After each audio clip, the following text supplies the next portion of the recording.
Este contenido on demand es un podcast producido por Radiopolis Podcast, Derechos Reservados, México 2024.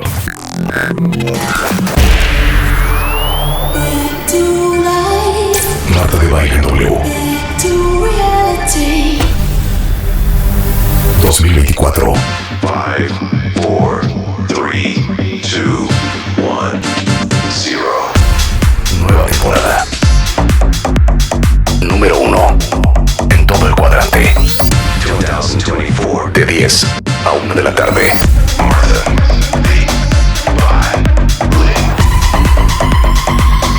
Nueva temporada. Solo por W Radio. Oigan, esta es invitación para todos ustedes. Acuérdense que tenemos una sección que se llama Happy to Help, Felices por Ayudar. Y hay una nueva campaña que se llama Mi Voz por Ellos, que tiene como objetivo concientizar, sensibilizar e informar al mayor número de personas, entre muchos, obviamente, ustedes cuentavientes, sobre el abuso sexual infantil que sufren los niños y las niñas en México. Y viene Judith Amón, que es la CEO de Crece y Crece Online, que es este centro de maternidad y neurodesarrollo, el primero en su categoría en México, y Paula Aguilar, que es psicóloga de niños y adolescentes. Platíquenos cuál es la situación de los niños en México. Denos la fotografía primero. Claro, ahí va la estadística. 1 de cada 4 niñas y 1 de cada 4 niños sufre, 1 de cada 6 niños sufre abuso sexual en México. Ya. 75% de los niños que sufren abuso sexual es a través de personas conocidas, en las que sus papás confían, claro, en lugares seguros, en lugares de confianza, donde deberían estar seguros, donde deberían estar jugando, divirtiéndose.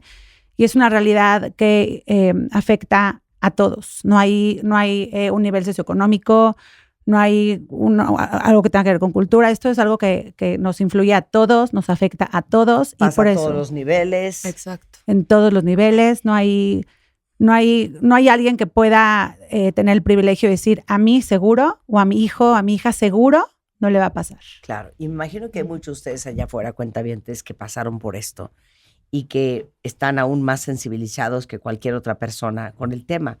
Ahora, esta campaña, Mi Voz por Ellos, tiene como objetivo, como decía al principio Judith, sensibilizar y concientizar que esto está pasando todos los días en México y que desafortunadamente muchos no hacen nada porque no saben qué hacer. Exactamente. La idea es poner el tema sobre la mesa, normalizar el empezar a hablar de esto. Muchas veces pensamos que los niños podrían comunicarlo con facilidad y no es así. Nadie puede hablar de una realidad que desconoce y no tiene las palabras para representar de entrada.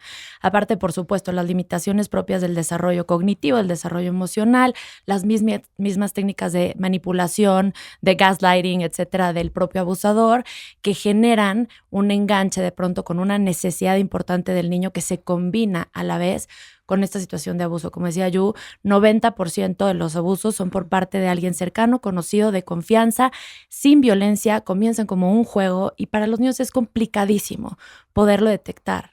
Sí, yo creería que el 70%, si hacemos un estimado, recae en nosotros como adultos. El poderlos cuidar, elegir quiénes son adultos seguros y quiénes no para estar cerca de ellos, observar muchas veces cuando ellos no van a poder verbalizar lo que les ocurrió, pero nosotros como adultos sí podemos observar y darnos cuenta de ciertos síntomas que nos permitan entender que algo está pasando y hay que intervenir.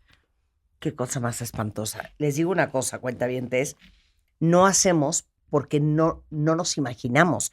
Bien dice Judith, esto pasa en tu familia, digo, Paula, esto pasa en tu familia, pasa con gente cercana, pasa con gente en que tus papás confiaban y es muy difícil para un niño poder decir, híjole, a mí me late que lo que me hizo mi abuelo o mi tío o mi tía no es normal o esto no está bien. Y tenemos que empezar por dejar de normalizar conductas que los hacen generalizar, como por ejemplo cosas como muy pequeñitas, ¿no? Normalizar el llanto con angustia, normalizar el que tienes que saludar al abuelo o al tío, aunque no quieras, aunque te sientas incómodo. Forzar a los niños a hacer cosas que no quieren. Exacto, se empieza con esos pequeños detalles.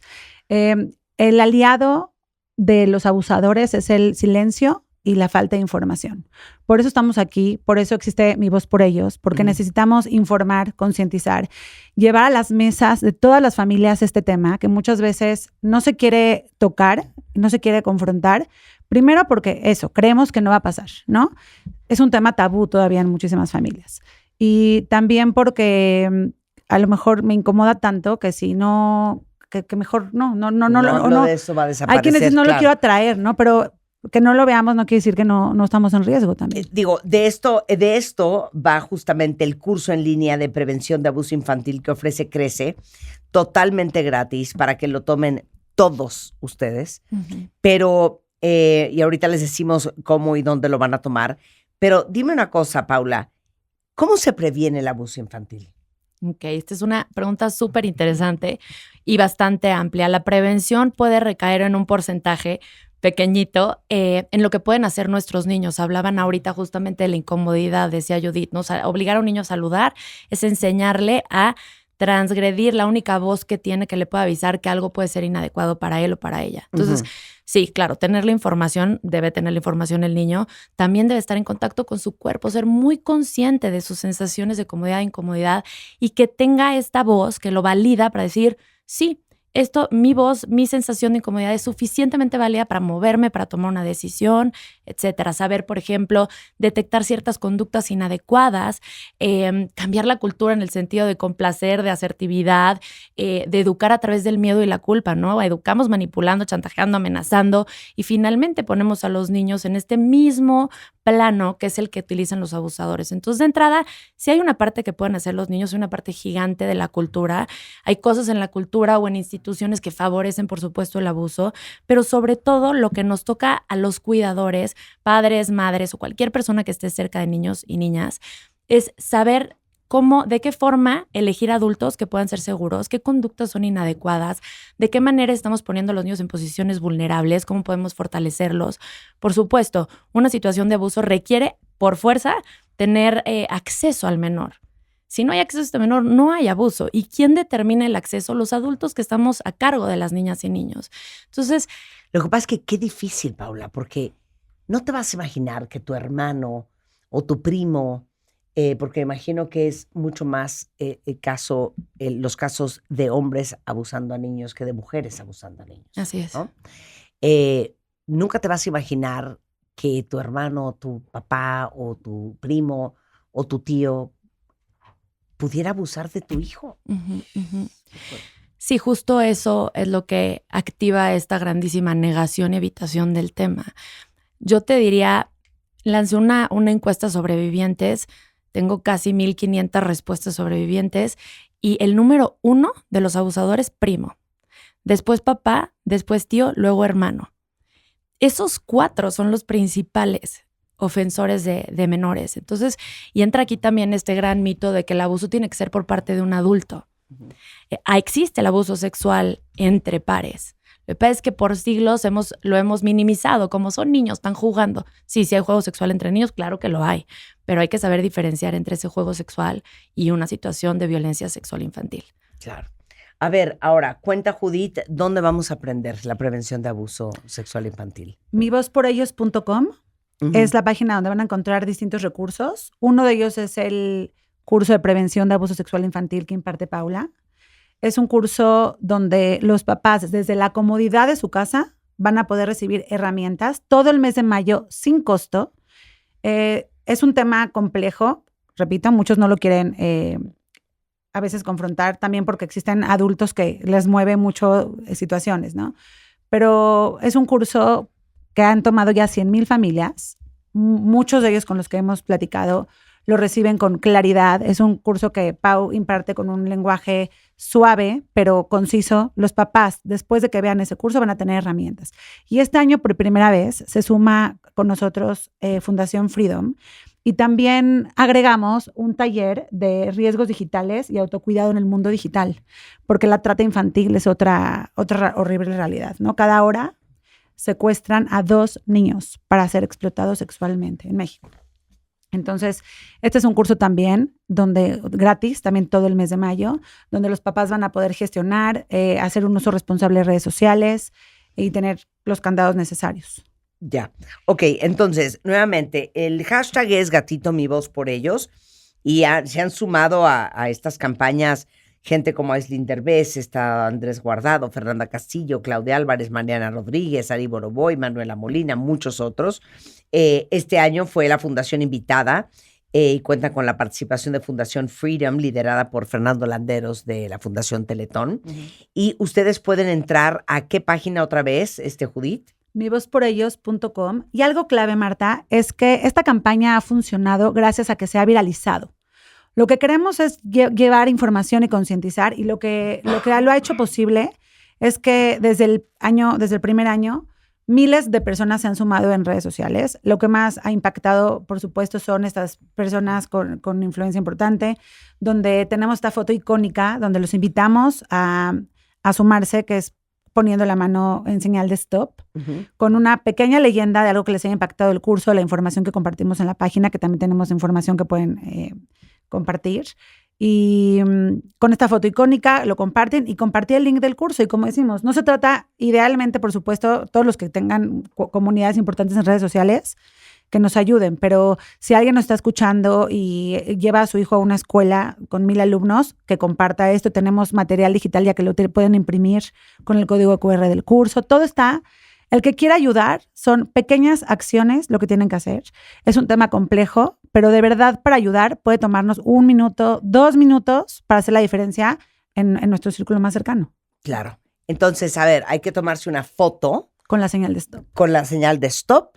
Ponemos hashtag Mi Voz por Ellos y compartir el link de donde pueden tomar este curso, que como acaba de decir Judith, es totalmente gratis, es online y es un curso para prevención de abuso infantil, entre los otros cursos que ya comentaste. Bueno, voy a hacer esa foto. Sí. Voy a hacer esa foto. Me claro, encanta. por supuesto, Es gratis cuenten con ello. todo el mes de mayo. Ok, todo mes de mayo es totalmente gratis. Aprovechen ahorita todos los que tengan niños a su alrededor. Y hay más recursos. Cuando se metan van a encontrar más recursos. Sensacional. Muchísimas gracias, Judith. Muchísimas gracias, Paula. Gracias a Un ti, placer Marta. tenerlos acá. Si quieren conectar con Judith Amón, es Judith Amón en Instagram. Y Paula tiene mamaconciencia.com. Ella es especialista en abuso sexual y su prevención, pero también es asesora familiar, conferencista, psicóloga de niños y adolescentes. Si alguien la necesita, es mamá.con.ciencia o Mamá Conciencia en web. Muchísimas gracias. Gracias. Un placer tenerlas aquí. Para y escucha. Nuestro trabajo en este programa es juntos, en grupo, salir adelante. Les digo una cosa, ya aprecienme, ¿eh? Solo con Marta de Baile en W. Híjole, cuenta bien, ¿no saben qué cosa más dura? Lo que va a suceder ahorita. Todos ustedes que creen que lo que tienen es impaciencia y que viven con los nervios de punta, hijo, a lo mejor lo que tienen es otra cosa. Y de eso se trata este programa, de entendernos mejor unos a otros. Imagínense ustedes que se calcula que el 10% de la población mundial padece actualmente un trastorno de ansiedad. Y está con nosotros la doctora Elizabeth Jiménez. Ella es psiquiatra por la UNAM. Los psiquiatras y los psicólogos son los que ven la ansiedad. Pero quienes tratan la ansiedad desde el punto de vista médico son los psiquiatras. Y hoy les vamos a hacer un examen sorpresa para ver Dios qué tan mío. ansiosos estamos. Bueno, a mí ni me digas. Hola Marta, Ah, ¿cómo no, es que yo están? soy la reina de la ansiedad. Pero por supuesto. Es que yo soy la reina de la ansiedad. Pero dime una cosa, como psiquiatra, siempre me he hecho esta pregunta. ¿Tú puedes conocer gente y en tus adentros estás pensando, no puedo creer la ansiedad de esta persona? Sí, por supuesto. Cállate los ojos. O sea, 100% dijo ojo, eso de ¿eh? nosotras. Ojo, no, yo siempre les digo, no es que andemos psicoanalizando, ¿no? O diagnosticando a las personas, pero, o sea, te pongo el ejemplo, tuve un dentista y un dentista al final del día te ve los dientes y a lo mejor no hace 100%. ningún comentario, pero sí dice algo así como, o sea, en su interior, Claro. como que le falta una limpieza o qué Claro, sé yo. claro. Pues pasa lo mismo en la salud mental, ¿no? Claro, me queda claro que es mucho más complejo, pero por supuesto que ya de un par de diálogos que entrada. tienes con alguien, claro que sí. Oye, 1 de cada 8 personas en el mundo, o sea, 970 millones de personas padecen de un trastorno mental. Pero como les decía al principio, casi 10% de la población padece actualmente de un trastorno de ansiedad. Y déjenme decirles algo, se agravaron los cuadros depresivos y ansiosos después del COVID. Por supuesto. ¿Por qué? Durante la pandemia y después de la pandemia. Y aquí hay dos grandes vertientes, ¿eh? Durante la pandemia, evidentemente, el miedo generalizado que teníamos, ¿no? Sí. Real, que era muy evidente. Y además el confinamiento en casa, bueno, nos puso... con la ansiedad a mil. Por supuesto, y a colgarnos de la lámpara. Pero además, hoy que estudiamos la parte que le llamamos post-COVID o long COVID, uno de los síntomas que estamos viendo y que tiene que ver con una alteración puramente neurobioquímica es el desarrollo de ansiedad como parte de las secuelas que deja el COVID. Y eso es un dato muy interesante, porque además se suma.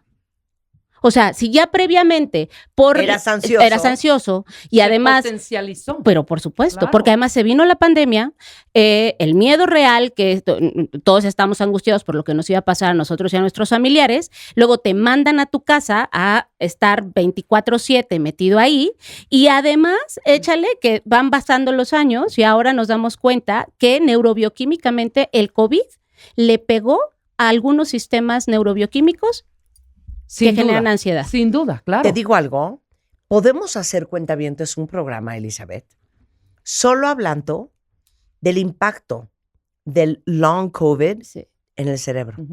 Les voy a decir por qué. El sábado estábamos hablando tú y yo y te dije. Era la 1 de la mañana, estábamos en una fiesta y nuestra conversación era, ¿no será long COVID? Ajá. Y le dije, ¿sabes cualquiera qué? de los síntomas que hay que traer a supuesto. Paco Moreno a que hablemos del long COVID físico, pero también hablemos del long COVID. Sí, la parte de emocional la y la parte cerebral. por supuesto. Porque les digo una cosa, cuentavientes, yo no sé ustedes si sienten cosas en su cuerpo. Claro. Raras.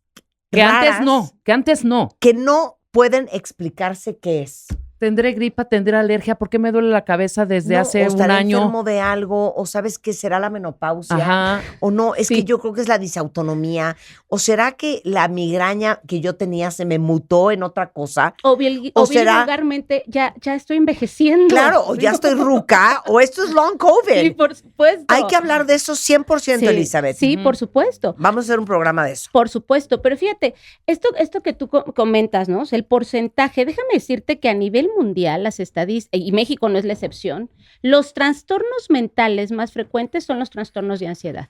La única diferencia en México comparado con el resto de los países es que después de los trastornos de ansiedad le sigue los trastornos relacionados con el consumo de sustancias y abajito la depresión.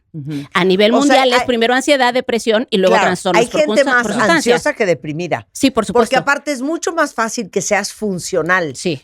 Ansiosa que deprimida. Totalmente. Claro. Deprimido no funcionas. Y la ansiedad hay un punto, sobre todo cuando ya estamos hablando, es súper complicado hacer una diferencia entre una ansiedad esperada, adaptativa, incluso ansiedad normal, ansiedad como parte del funcionamiento, ansiedad como parte de tu personalidad. Allá hablar de un franco trastorno de ansiedad, llámese trastorno de ansiedad generalizada, crisis de pánico, ¿no? Donde ya claramente ahí estamos necesitando un tratamiento médico, pero hacer la diferencia, la verdad es que es muy complejo y la gente, además, déjame decirte otra cosa, a nivel de sentir que estamos ansiosos o deprimidos, curiosamente lo relacionamos con una debilidad en el carácter. Claro.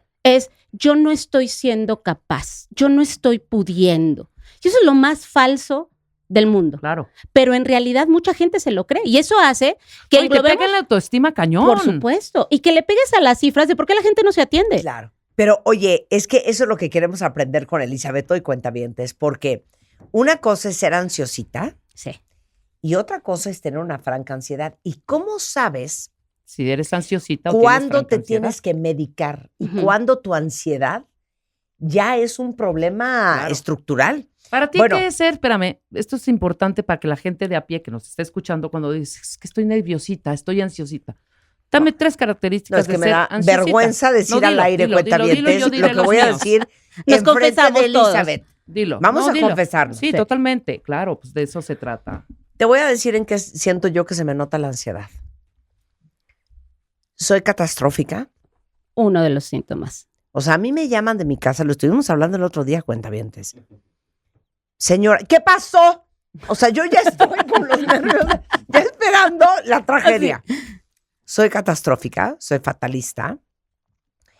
Tengo un sentido de urgencia permanente. Chale, eso es Inquietud. cañón, sí. Una impaciencia, una prisa. Unos manoteos. Sí, Dilo. ¿Sabes qué? Irritable, Sí. intolerante, ¿me entiendes? Sí. A un error, una lentitud, una falta de eficiencia. ¿Qué más te digo? Marta, eres Yo soy ansiosa. superansiosa, yo nunca se los he negado. ahorita cuéntame. Pero no te voy a Veremos en el diagnosticar, test. pero creo que eres Sí. ansiosa de personalidad, no de trastorno. O sea, de rasgos de tu personalidad con las que ya venimos. Y cuando digo ya venimos, es la personalidad va desde factores heredados hasta cómo nos vamos criando, la crianza, el desarrollo, los factores sociales van generando tu personalidad. Y entonces muy probablemente eres ansiosa y un tanto obsesiva por el Sí, reto claro. del Claro. perfeccionismo, ¿no? Ese ser perfecto, ese demandarte de más, esa exigencia contigo mismo y evidentemente para los demás, claro que eso es una sobrecarga de estrés y que Claro. te genera ansiedad. Claro. El A compulsarte- ver, otra pregunta. La gente súper angustiada y preocupona, ¿tiene su dosis de ansiosa? Por supuesto. O sea, por eso te decía, o sea, Viene junto con pegado. viene junto con pegado. Y esas personas, claro que son mucho más vulnerables o más susceptibles a desarrollar en algún momento de la vida un trastorno de ansiedad. Ujú. O sea, puede ser que tú hay muchos pacientes que me dicen, a ver, ya estoy en mi ansiedad basal. O sea, Ujú. así, o sea, en Sí, sí. la que siempre manejo, Sí. ¿no?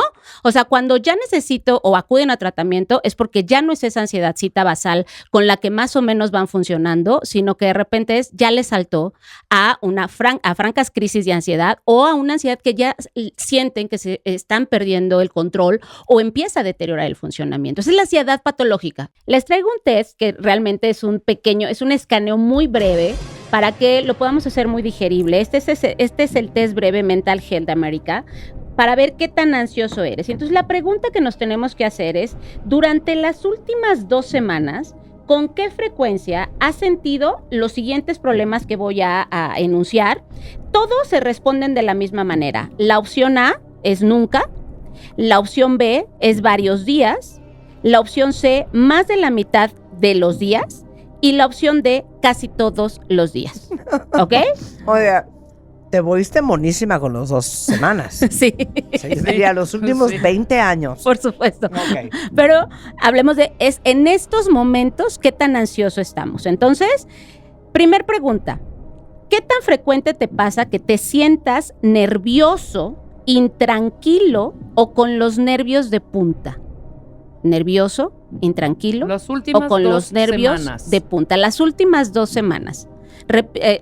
Repito las respuestas: A, nunca; B, varios días; C, más de la mitad de los días; o D, casi todos los días. Ok. Recuerden que no tiene que ser todos los días seguidos, porque también por eso la pregunta es así, porque puede ser que un día esté más ansioso y el otro esté menos, ¿no? Y entonces por eso es que las respuestas van así. Siguiente pregunta número ¿Qué 2. pusiste, Marta? No, nada más quiero saber. Casi todos los días. Más de la mitad de los días. Vale. Varios días, ¿ok? Segunda pregunta, no poder dejar de preocuparse o no poder controlar la preocupación, y esto tiene que ver con las actividades de la vida diaria. O sea, no hay un tema en particular, ¿sí? Es un poco como todo y nada te preocupa. No puedes dejar de preocuparte. Sí, nada más que yo les voy a hacer una pequeña aclaración. Preocuparte no es solo preocuparte. Así es. Es estar No, es pensando, pensando en en cosas, eso. ¿no? malas, De, muy malas. ay, como de malas, porque, ¡ta madre! Tengo que hacer esto. Y, carajo. Sí, exactamente. tengo que hacer lo Esa otro, y, preocupación, Esa es preocupación. independientemente Esa de la... cosa. Ajá. Y además, la característica es o que no la puedo controlar. ¿Cuántas veces nos decimos a nosotros mismos, a ver, ya, suéltalo, ya? O sea, olvídalo, aquí piensa en no otra exi- aquí cosa. no existe. ¿Sí? Y de repente ese no poderlo controlar y que a pesar de que tú te digas, ok, ya, déjalo, o sea, suéltalo, mañana piensas en ello, más tarde, no puedes. O sea, otra vez aparece la preocupación en tu cabeza, ¿ok? Sí. Entonces, ¿todos están respondiendo? Perfecto. Pregunta número 3. Preocuparse es muy parecido, demasiado por diferentes cosas. Aquí ya no estamos hablando de la preocupación cotidiana. ¿Hay temas en particular que te preocupan de más? Llámese, a ver, yo voy a poner un ejemplo, la seguridad de mi hijo.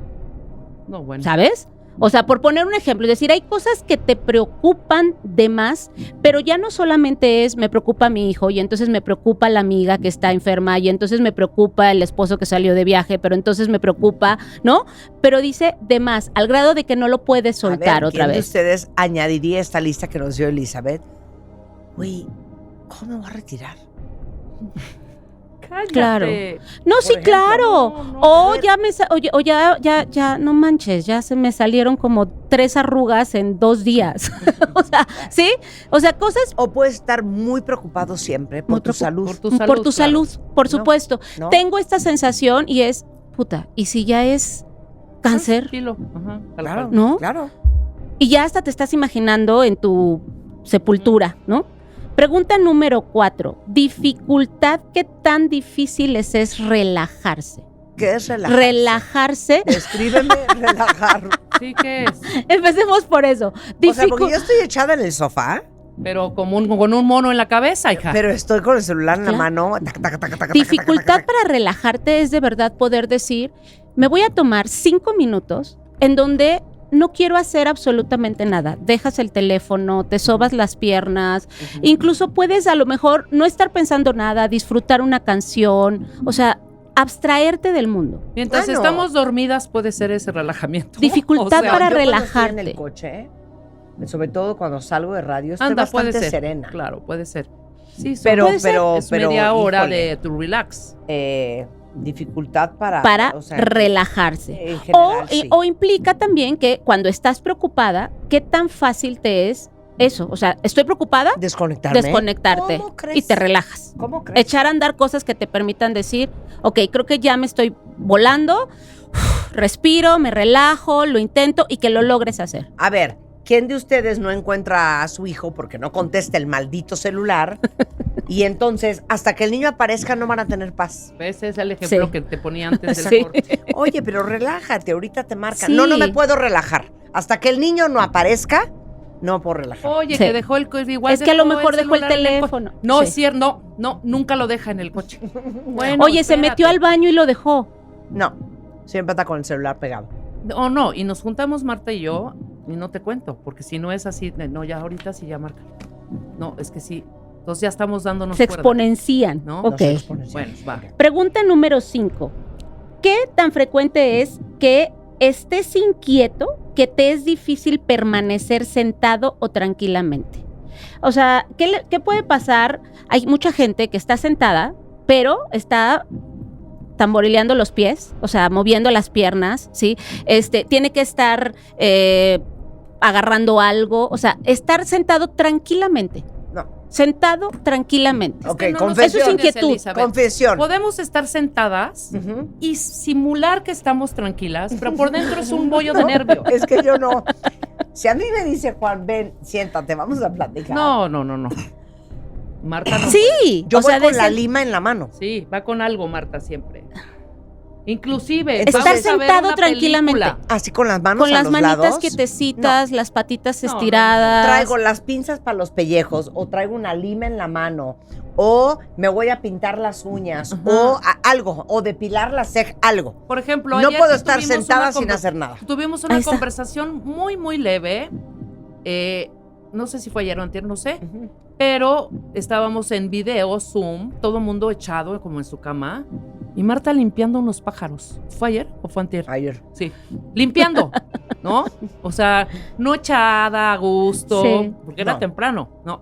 Limpiando unos pájaros. Estaba quitándole la cera a los pájaros de porcelana las velas que son usamos como- en la fiesta del sábado. Bueno, pero Entonces de todos decía modos, una amiga pero mía, pero te estabas moviendo, o sea, estabas sentada, claro. pero necesitas estar haciendo algo. siempre. siempre necesito estar Siempre. haciendo algo. Entonces me decía mi amiga, no puedo creer, Marta, todas estamos echadas aquí como vacas. Y tú quitándole la Y yo cera ya a en unos la terraza con un cuchillo, Ajá. quitando la cera, pidiendo un trapo. Ok, olvídalo, ahí ya ponle casi todos los días. Exacto, casi todos los días. Pregunta número 6. Molestarse o ponerse irritable fácilmente. Nunca. Venga, Nunca. quedamos en ser honestas, Marta. D. Casi todo. 7. Sentir miedo como si algo terrible pudiera pasar. Dios mío, D. Como ¿No te si acabo de decir que algo soy terrible. catastrofista? Por supuesto. Eso, márcalo, márcalo, Marta, perdón. Sí. Ok. Ahora, les doy cómo lo vamos a calificar. Dios Ok. mío. La opción A vale 0 puntos. La opción B vale 1 punto. La opción C vale 2 puntos. Y la opción D vale 3 puntos. ¿Ok? De tal manera que en cada respuesta, pues más bien en cada pregunta, ustedes van sumando cuántos puntos tuvieron. Hijo, mano. No, pues Porque estoy de en ahí el les hoyo. voy a dar la... Estoy en el hoyo, cuentavientes. Ok, Tengo ¿Cómo? 19. ok, Marta, te doy los resultados. ¿Tú? Ok. ¿Cuánto? 11, Mentiste. 2, 4. Yo tengo 19. Estoy en más de la mitad de los días. Yo no le voy a venir a mentir a los cuentavientes. 2, Yo tengo 19. ¿Y sabes qué? No escondo la mano. 7, Exacto. 8, perdón, 12. 12, tengo 12. Yo 19. Yo tengo 11. Yo 12. Yo tengo 11. Ok. ¿Ok? Les voy a decir, 0 a 7 puntos es una ansiedad mínima. Es decir, digamos que seguramente llegas a ponerte ansioso, pero con que realices algunas estrategias cotidianas como tratar ejercicios de respiración, hobbies, o sea, con eso es más que suficiente. De 8 a 14 puntos, que es donde estamos tú y yo, Rebeca, Sí. ¿no? Es ansiedad leve. Se considera ansiedad leve, pero ya hay ansiedad. ¿Queda claro esto? Y entonces, en esta, yo que les recomiendo, obviamente, psicoterapia, ¿no? Algún proceso psicoterapéutico y incluso algunos ansiolíticos naturales. Vamos a hablar más adelante de eso, ¿no? Pero algo que te ayude, digamos, sintomático, es decir, que te ayude como a bajarle un poquito a la ansiedad. Ajá. Y de 15 a 21, Marta, que es donde creo que tú punteas, No sé, aquí dice es valoración una ansiedad, médico-psiquiátrica. sí, ansiedad moderada grave. Es importante una valoración médica psiquiátrica para ver si no estás necesitando un tratamiento farmacológico Bueno, específico. por eso está aquí la doctora. Claro, cuentavientes. para ahorita lo ¿Sí? ¿Sabes qué? Yo no voy a aventar una piedra y esconder la mano. La doctora está aquí presente para ayudarnos a Recuerden todos que ansiosos. este es un test, ¿no? Autoaplicable. Hay escalas, ¿no? Los médicos utilizamos escalas clínicas ya muy específicas, estandarizadas a nivel mundial, en donde ya hacemos obviamente ya no es un escaneo tan rápido como esto, sino ya son preguntas mucho más específicas, un poco más complejas, pero esas las aplica ya el médico, ¿no? Con el paciente. O sea, ya son escalas clínicas. Aquí lo que yo les traje es un pequeño test, pero además que es un test que está avalado por Mental Health America, ¿no? O sea, muy breve, para que todo sea muy asequible a todos. Ok, ahora, dame la diferencia entre tu personalidad es ansiosa Sí. o tú ya tienes una ansiedad patológica. Ejemplo, ansiedad de personalidad, ¿no? O sea, de cómo eres ansiosa. Yo te decía hace un momento, hay personas que tienden a ser más ansiosas, por ejemplo, aquellas personas que tienen claramente que ya de por sí, voy a decirlo así, es el que es preocuponcito, ¿no? O sea, vamos a decirlo así, es preocuponcito, ¿no? Y entonces eso hace que haya una mayor predisposición a ansiarse. Personas que son inseguras. Personas que se viven como que carecen de atractivo personal, que son inferiores a los demás, ¿no? Personas o individuos que están muy preocupados por ser rechazados, desaprobados, criticados, ¿no? Juzgados. Son personas a las que se les dificulta incluso establecer relaciones interpersonales. ¿Por qué? Porque están pensando va a pensar que soy un tonto, y cómo le hablo, y ya me sudaron las manos, y si dije una babosada, ¿no? O sea, esa es una persona, digamos, previamente ansiosa. Pero también otras personalidades que tienden a la ansiedad son las personas con rasgos obsesivos, aquellos que se preocupan por los detalles, las listas, reglas, orden, organización, horarios, es decir, perfeccionistas, ¿sí? Personas que son muy escrupulosas, rígidas y obstinadas. Rígidas, hay una inflexibilidad. Claro. Esto es así porque es así y punto. Personas altamente preocupadas por su productividad, que incluso suelen renunciar a actividades placenteras o relaciones sociales. Que estábamos hablando Claro. ¿No? La culpa que le genera a Marta no poder estar en acción, no hacer nada. Eso es de tu personalidad. Claro. ¿No? O sea, esa sensación de si no estoy haciendo nada, soy una irresponsable, soy una floja, ¿no? O sea, qué pinche desperdicio de vida. Claro, estoy desaprovechando. ¿Sí? Pero esa es tu manera de funcionar, ¿ok? Claro, ahora, claro. Luego tenemos lo que vamos a llamarle una ansiedad esperada o una ansiedad adaptativa, ¿no? Platicaba antes del corte que de repente, es esperado que si nos pasa alguna situación como por ejemplo tengo un padre enfermo, salgo a la calle y me asaltan, es evidente, digamos, es una ansiedad esperada y entonces voy a tener algunos síntomas de ansiedad que ahorita vamos a echarnos toda la listita de cuando hablamos de estos síntomas. Y esa ansiedad es adaptativa. El asunto es que cuando el estímulo que te generó la ansiedad desaparece, lo que esperamos es que esos síntomas que al inicio eran mayores, conforme pasa el tiempo, van disminuyéndose y se van quitando, ¿ok? ¿Cuándo es una ansiedad? Cuando ya hablamos de un trastorno de ansiedad. Es decir, incluso no hay un estímulo que lo desencadene.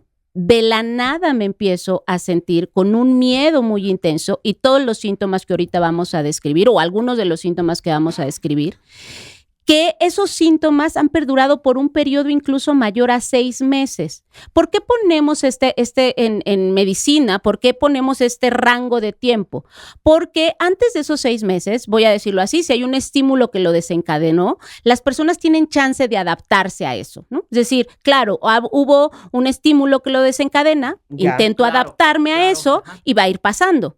Pero ¿qué pasa si no solo no me voy adaptando, sino que los síntomas se van incrementando y empiezo a perder funcionalidad o empiezo a sentir que estoy perdiendo el control? Eso ya es un franco trastorno de ansiedad. Y eso ya no solo requiere de un tratamiento sintomático o un ansiolítico, sino ya requiere de un tratamiento etiológico que le llamamos, que se va al origen, y entonces ya tratamos, por ejemplo, con antidepresivos, inhibidores de recaptura de serotonina o otros fármacos de este tipo.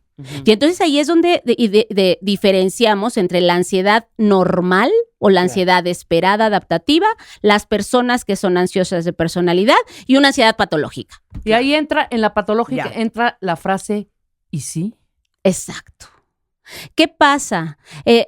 Los pensamientos inferenciales es lo que yo le llamo, el pensamiento inferencial, que es la pregunta, cualquier cosa que sucede y te estás imaginando escenarios, hay que revisarse todos los posibles, pero no vaya a ser, y si en una de esas es... ¿Y sí? Y es que el otro día yo escuché y a mi amiga le pasó esto, entonces, ¿y sí?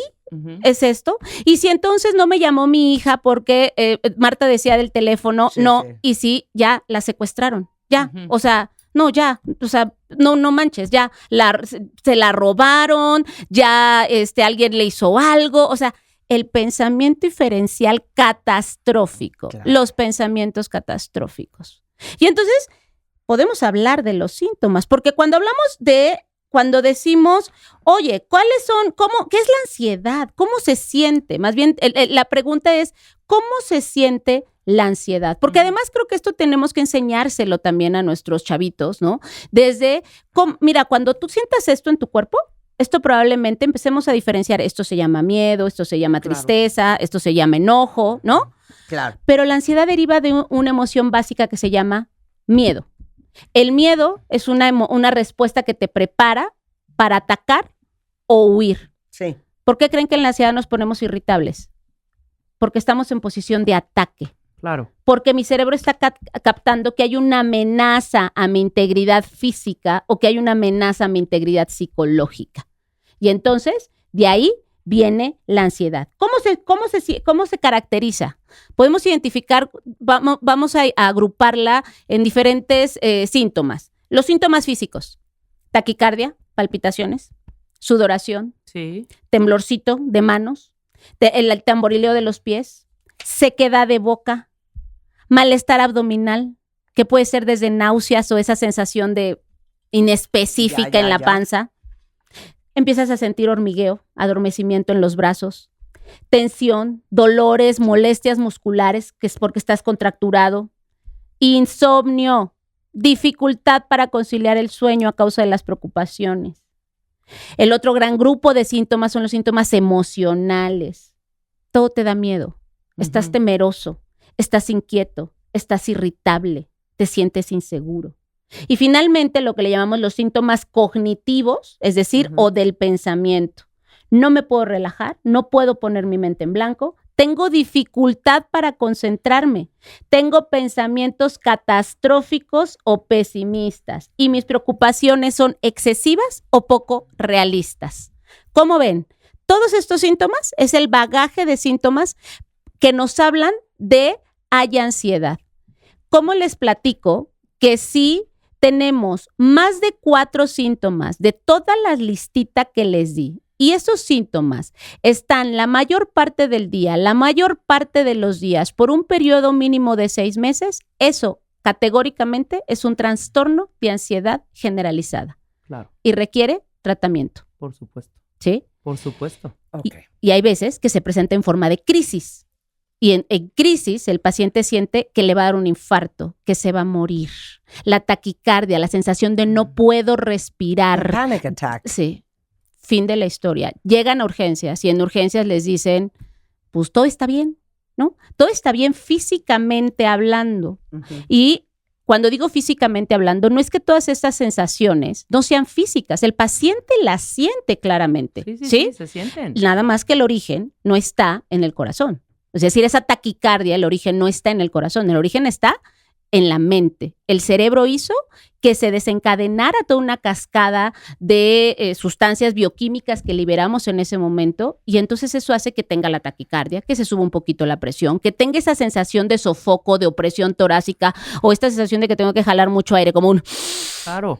Claro. Oye, antes del corte voy a contar, y creo que no lo he contado nunca, pero es algo muy vergonzoso y pues sí lo voy a contar para hacer catarsis.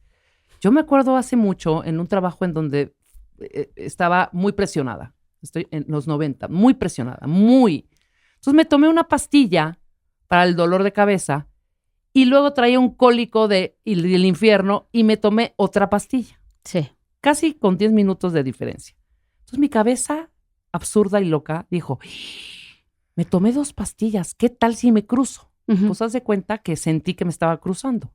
Entonces yo quería sentirme. Entonces por sentirme, me hacía yo, ay no, tan Te ansiosa. tocabas. Me empecé como a pellizcar, pero tan fuerte, que de pronto le digo a mi asistente, no, vamos al seguro social que está aquí en la esquina. Me veo los brazos y obviamente tenía yo las marquitas del moretón, Sí, como de moretón. ¿Ves? Esto es una intoxicación terrible. Entonces yo ya, brazo pellizcado, que era moretón, entonces yo salgo, un trafical horrendo, paro a un motociclista policía y le digo, me estoy muriendo. Ay, no, ya. Hay un tráfico. ¡De qué vergüenza! Me llevó atrás el policía pobre, ¿sabes? Llegó, mi coche siguió, se lo llevó mi asistente. Llegamos al seguro, que yo no tengo seguro. Me pidieron un carnet, que dije, no tengo carnet, gritoneando. Abrirle la puerta a un doctor que estaba a media consulta, un viejito, a decirle, me estoy muriendo, deme algo. Y me Porque dijo, sientes que te vas a morir. y me dijo, claro que sí. En el momento en que sacó una inyección con un medicamento que iba a relajarme, me empecé a sentir bien. Todavía ni siquiera Y te dije, lo ponían. no, a ver, espérame, ¿qué es lo que me va usted a poner? Bueno, este es un relajador para que esté usted más damita, para que usted esté más tranquila. Digo, pero mire, traigo acá ya las manchas de que se me está pudriendo la piel. Dice, no, niña, no, niña. Necrosis. Estas son esto es producto de la ansiedad que te estuviste, Que te seguro, estuviste te estuviste presionando. tocando la puerta, el antebrazo. Digo, sí, son moretones, niña. No, qué vergüenza. Vergonzoso. Bueno. Ha sido el único episodio así tan cañón. Esa fue una franca crisis de pánico, De ahí terapia por supuesto. y de ahí relajamiento. Pero fíjate, ¡Qué vergüenza! pero esto que dices, Rebeca, ¿por qué vergüenza? O sea, porque de repente Porque moví aguas, moví a las policías, entré prepotentemente a una institución en donde no estoy afiliada. O sea, todo eso me dio una gran vergüenza. pero en esos momentos, tu cerebro, el cerebro que estaba hablando, era el cerebro ansioso de Rebeca. Sí, claro. No era el cerebro, Claro. no era el cerebro lúcido de Rebeca que podía diferenciar, ¿no? Entre si me está pasando esto, no ¿O me no? está pasando esto. Claro. Y entonces, yo siempre digo eso, vergüenza no tenemos por qué tenerla, porque eso nos pasa y eso es lo que hace que muchas personas, insisto, no acudan a atención. Claro. Porque, Claro. puta, qué pena. No, Claro. yo el otro día, terapia, psiquiatra, todo. ¿Dónde nos tratamos? Esto lo ve un psiquiatra. Por supuesto, por supuesto. O sea, yo siempre les digo, la verdad es que con mucha frecuencia llegan inicialmente con el médico general o el médico internista, porque obviamente lo primero que tienen que descartar es que sea otra cosa, ¿no? Claro. Y entonces, lo que ya sucede es que los médicos internistas o el médico general les dicen, no, mira, lo que tú traes es ansiedad. Y entonces te canalizan con el psiquiatra. Pero muchas veces, cuando tú le dices a una persona, te voy a mandar al psiquiatra, ¿qué creen que pase? No, Pues una es que- resistencia. Hay una Total. resistencia brutal. O sea, yo siempre les digo que tenemos un gran estigma en las enfermedades mentales o en los padecimientos o situaciones mentales, pero los psiquiatras también somos gravemente estigmatizados. Los psiquiatras dicen, no, bueno, es que ir al o a la psiquiatra es pecaminoso. Sí, sí, Hay gente sí. que ni siquiera lo dice, como si fuera un pecado. 100%. Absolutamente. Bueno, pues la doctora Elizabeth está en la Ciudad de México, es psiquiatra, nos puede ayudar a todos, porque les digo una cosa, no es vida estar en el estado ansioso en el que estamos la gran mayoría de nosotros. Es una vorágine, además. Luego me preguntan, ¿por qué hay tanta ansiedad? ¿Por qué hay tanta ansiedad? Y yo les digo, hay muchos factores, pero uno de los principales es cómo nos hemos ido configurando como sociedad y las presiones que nos imponemos a nosotros mismos y que hoy además le estamos imponiendo a nuestros jóvenes y adolescentes, socialmente hablando. Pero además desde cambios neurobioquímicos también, porque resulta que, Marta, si tú eres ansiosa y eres muy ansiosa y te embarazaste siendo muy ansiosa, es muy probable que esas modificaciones que tú hiciste en tu cuerpo por ansiedad se transmitan a los hijos. Ah, claro. Ah, qué bueno que me recordaste. La ansiedad, no diría yo solo que se hereda, ¿Genética, dices no, tú? se contagia. Se contagia, Ah, claro. claro. O sea, si tú tienes papás ansiosos, es muy probable que tú también seas ansioso, Sí. Ujú. ¿no? Sí, y eso tiene que ver, uno, por la carga genética, como dice Rebeca, pero dos, pues porque ese es tu modelo de crianza y desarrollo, ¿no? Y entonces no es lo mismo, les voy a contar una anécdota muy brevemente. Tengo un par de amigos que son muy ansiosos y una de ellas, obviamente al ser muy ansiosa, el hijo es muy ansioso, ¿no? Uno de los hijos era muy ansioso, tenemos un par de hijos de la misma edad. Y entonces de repente fuimos a acampar y de repente veo subir al papá con el niño en los brazos gritando, ¡lo picó una abeja! ¡Lo picó una abeja! ¡Se va a morir! ¿No? Y entonces me buscan a mí por ser médico, entonces agarro al niño, lo meto a mi casa de campaña, dejo a los papás afuera, agarro al niño y le digo, ¿dónde te picó la abeja? Y entonces me dice, aquí, me señala parte de la piernita. Y le digo, oye, no traes nada. Porque además el niño iba en un grito. ¡Ah! ¡Ah! Lloraba. Cuando entra a la casa de campaña y yo le digo, no traes nada. Me dice, ¿no? Sí. Le dije, no tienes nada. Dejó de llorar Sí, inmediatamente. claro, por supuesto. ¿Por qué? Porque evidentemente ese ser preocupón y ansioso lo transmitimos nosotros como padres. Los hijos ven a través de la mirada de los padres. Si somos el padre ansioso, por supuesto que los hijos muy probablemente van a ser ansiosos. 100%. Qué horror. A ver, ahí les va el teléfono del consultorio de Elizabeth, es 55 71 58 55 19. 55 71 58 55. Hubieras traído Ribotril por lo menos. Bueno, medio tafilito. Exacto. Alprazolam, por supuesto. 100%. 11:34 de la mañana, regresando desde Berlín, Alondra de la Parra les va a contar de un festival musical espectacular que se lleva a cabo por tercer año consecutivo, Festival Pax GNP. No se vayan, ya volvemos. Marta de Baile en W. El podcast. 24 horas de contenido. Solo en Spotify. Estamos de regreso, cuentavientes. Oigan, es que todos los que aman la música, es que ya no sé cómo decírselos de otra manera. Rebeca me va a ayudar porque nosotros ya fuimos. Sí. Viene la tercera edición joya. del Festival Pax GNP, que se va a llevar a cabo del 26 de junio al 7 de julio en el Hotel Xcaret Arte en Quintana Roo, aquí en México. Y la creadora de todo este concepto es Alondra de la Parra, ¡Bravo! que ya saben, directora de orquesta, está con nosotros enlazada. ¿Desde qué será? ¿Estarás en Berlín, Alondra? Sí. Desde Berlín, desde casa, mi querida Marta, me da un gusto saludarlas. Gracias por esa introducción. Oye, no, es que queremos nosotros contar primero nuestra historia, porque creo que es O sea, fue una... una cosa muy bonita. Miren, nosotros fuimos a transmitir al Festival Pax la primera edición. Íbamos nada más un día. Sí, un día a O sea, transmitir. llegamos en la mañana y nos íbamos en la tarde. Exacto. Y cuando Alondra se entera que nos vamos a regresar, nos dice, ¿De qué hablan? ¿Están ¿de locas? qué? ¿Están ustedes locas? O sea, tienen que quedarse a ver la Orquesta Imposible Ujú. y tienen que quedarse a ver el ballet y tienen que quedarse a ver todos estos músicos que han venido de todas partes del mundo espectaculares. Bueno, nos dio pena y nos quedamos un día. Ajá. Para hacerles el cuento corto, Nos quedamos 5. ese día era o 4. jueves. Claro. Bueno, era domingo y no nos habíamos regresado. Exacto. Eso fue la primera edición.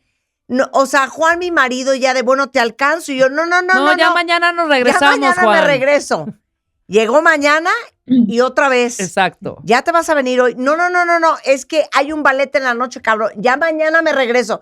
Y así estuvimos 5 días. 5 días. Edición 2, ya me organicé bien Ajá. y ya nos fuimos 4 días. Exacto. Fue Es Juan, increíble lo irte vivió. con tu pareja, te encuentras a gente, ves a los músicos, a los bailarines más espectaculares que puedes imaginar.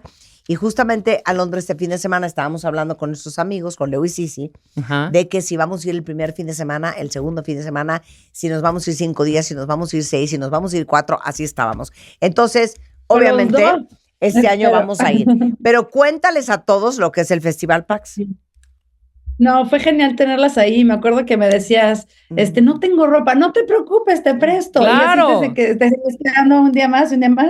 Y me encantó que vinieran, la pasamos súper bien y ojalá en esta edición puedan venir todo el festival. El festival empieza el 26 de junio y acaba el 7 de julio. Cada año también hemos crecido la cantidad de días y de artistas. Tenemos más de 100 artistas de todo el mundo. Tu queridísimo Pacho Flores regresa como solista. Lo amamos. Amamos a Tenemos Pacho. Ujú. Sí, amamos a Pacho. Tenemos a nuestro maravilloso coreógrafo en residencia, Christopher Wheeldon, que nos trae a bailarines del Royal Ballet, a Marianela Núñez, que es una de las mejores bailarinas del mundo. Traemos a Natalia Lafourcade en residencia. Ah, wow. Señores y señores, Natalia Lafourcade va a estar cantando con la orquesta. Vamos a hacer una versión de Todas las Flores de su álbum que ganó varios Grammys, pero con orquesta. Y después va a ser su Dark Side. Porque cuéntales del Dark Side, Marta, tú que Claro, sabes es lo que es el miren, te voy a decir cuál es el plan. Este es el plan. Ustedes van a ir a este festival. En el día van a comer delicioso, van a desayunar, se van a solear, alberca, piña colada, risa y risa. Luego ya comen delicioso porque se come espectacular. Y luego ya, por ahí de las 4:30 de la tarde, se van al cuarto. Se bañan, se Arreglan. peinan, se rasuran, Ujú. se visten y a las 6 en punto empieza el primer concierto, ¿no? Ujú. Luego Así es. te vas a cenar Y luego de que cenas delicioso, vas al segundo concierto, que es a las 9. 10:30 de la noche. No, ya como a las 10 de la noche. Luego de que termina el concierto a las 10 de la noche, hay el Dark Side. Y entonces te vas al speakeasy, a la entreada, a los diferentes barecitos, hay disco, a bailar salsa con los músicos, a la risa y risa. Y está medio mundo ahí. Y de lo que está hablando Alondra es del concierto de las 10, que es el Dark Side, ¿no? Ajá. Sí. Ese concierto lo que es los mismos músicos que tocan en los de las 6 de la tarde como solistas, ¿no? Por ejemplo, estamos tocando una sinfonía de Brahms, estamos tocando, por ejemplo, vamos a tener a Sara Fernández en la viola, vamos a tener a Tomasenko de vuelta en piano, a Avi Avital en la mandolina. Estos son los conciertos de las 6. Los mismos músicos en el Dark Side muestran otro lado de su espíritu musical. Se arma ahí la bohemiada. Exacto, y ahí es donde va a estar también Natalia Lafourcade haciendo su propio Dark Side con todos los músicos de la Orquesta Imposible. Entonces va a estar realmente espectacular este año. Este año sumamos ópera, una noche de Puccini, porque es el centenario de Puccini. Traemos a 2 de los mejores cantantes de ópera, Priti Yende y Michael Fabiano. Tenemos un homenaje a Piazzolla, tenemos la consagración de la primavera de Stravinsky, 2 galas de ballet, porque a ti te encantó el ballet, me acuerdo. Uy, pues este año hay 2 galas totalmente distintas de ballet. Hay una noche de Broadway, cerramos con una noche de Broadway con Robbie Fairchild, que es un genio, y por supuesto nuestro proyecto educativo Armonía Social para cerrar el festival con los niños, en una orquesta de niños, que ya tenemos a 150 niños en el programa, mis queridas. Y bueno, los invitamos del 26 de junio al 7 de julio.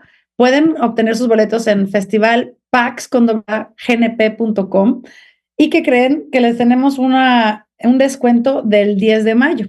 Entonces, si compran sus boletos, sus paquetes, que aparte del paquete debemos destacar que incluye todos los conciertos, todas las comidas, bebidas y hospedaje, todo está incluido, incluso también el traslado desde el aeropuerto.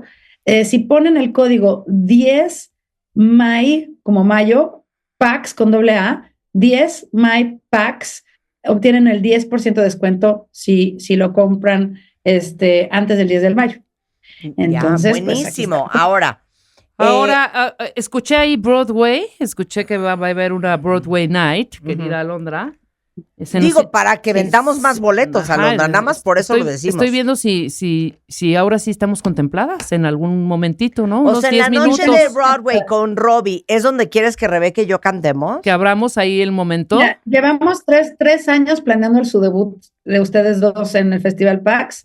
Ha sido muy controversial la propuesta siempre, pero este año creo que ya estoy lista para el paso. Claro. Entonces, o sea, con Robbie, imagínate, Rebeca y yo hombre, en el escenario, yo con unas trenzas cantando The sun will come out tomorrow. Fíjate qué bonita escena. Fíjate qué bonito. Sí, ¿sabes qué? Mandan un